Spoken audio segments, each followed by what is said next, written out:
time nagsalita na si Jewel Mish kaugnay sa umano'y paniniko sa kanya ni Bubbles Paraiso. Handa na ba siyang makipag-ayos kay Bubbles?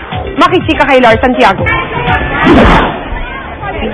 Unang public appearance si Jewel Mish ang GMA Artist Center Fans Day sa Enchanted Kingdom. Maayos ang hitsura ni Jewel at parang walang dinaan ng kontrobersya.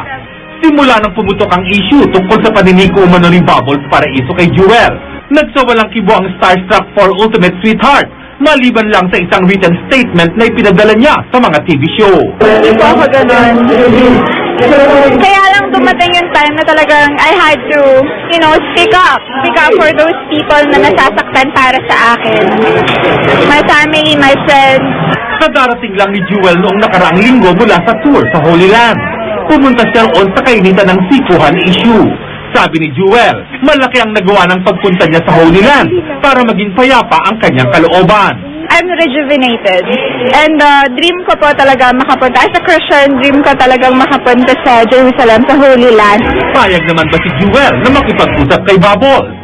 Kung gusto nila mag-usap sa akin, I'm open with that, of course. Of course, I am.